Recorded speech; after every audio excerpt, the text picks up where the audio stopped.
Hi, my name is Leslie from Berry Birdie, and today I'm going to share with you how I do my binding on my super tiny little quilts.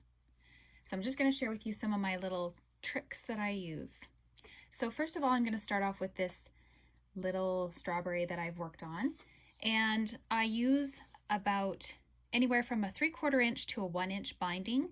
This one is a 1 inch binding, and then I also use a piece of ribbon if I need a little bit of help with the binding ends.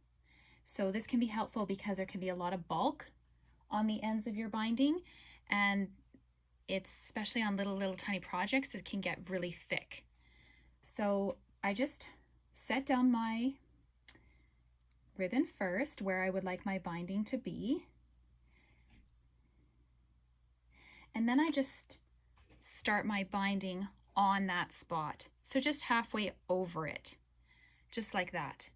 So you can see my ribbon is here, and then I just use as about a 1/8 of an inch seam if I can.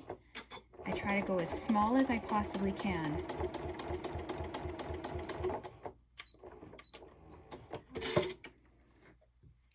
And then you just do your binding like you normally would on a regular quilt. Fold it up at a 45-degree angle and then fold it down again.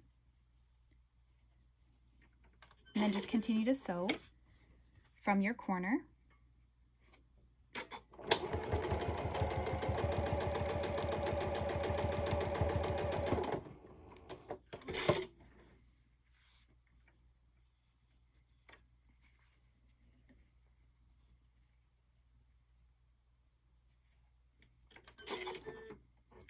Sometimes I will even start a tiny little bit in from the very end.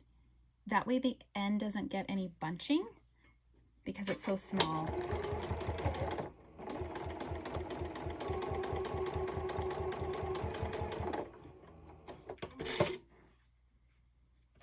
Just gonna trim these threads.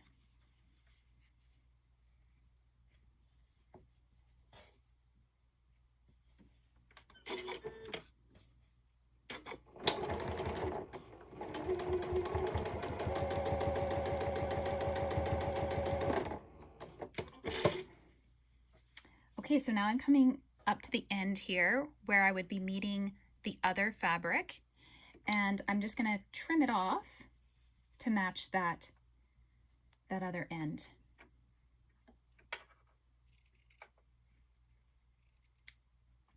So you can see they're just going to match up together.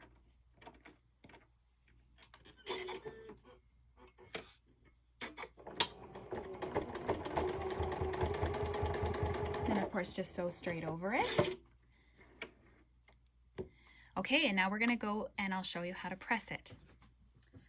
Okay, now to press the mini quilt, and I do this on all of my quilts, not just my mini projects, I fold the binding out and then I just press the top as best as I can.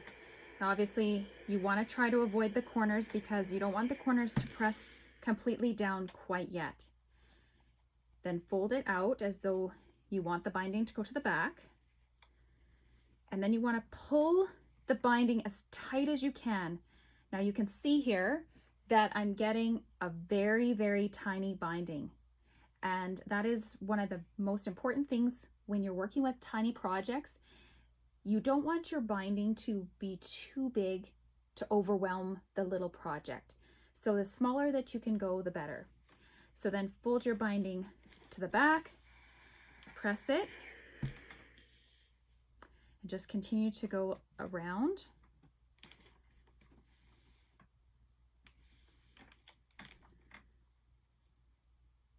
Now I do have my ribbon just a little bit too long, so I'm just going to trim it just to match the binding.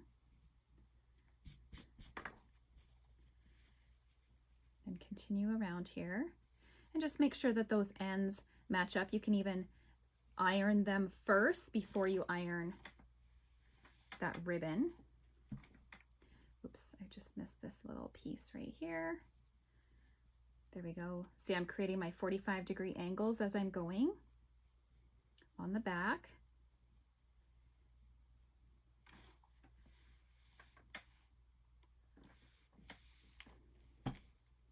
And then for your last one, instead of letting it press down like this, you want to just lift up this corner so that they'll all be going the same direction.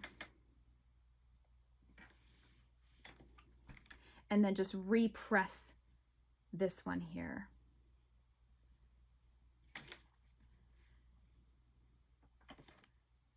Okay, and so there we go.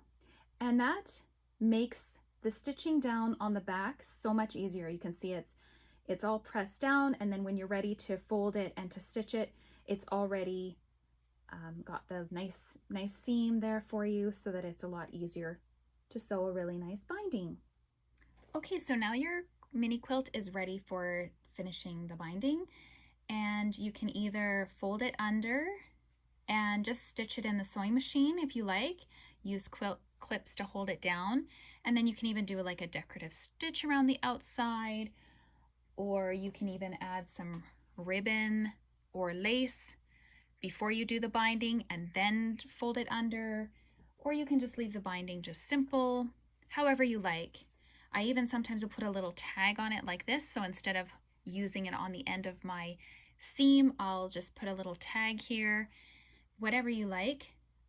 It can be the best maybe to do the hand stitching on the back just because of how small it is. It's a little bit easier than pushing it into the machine.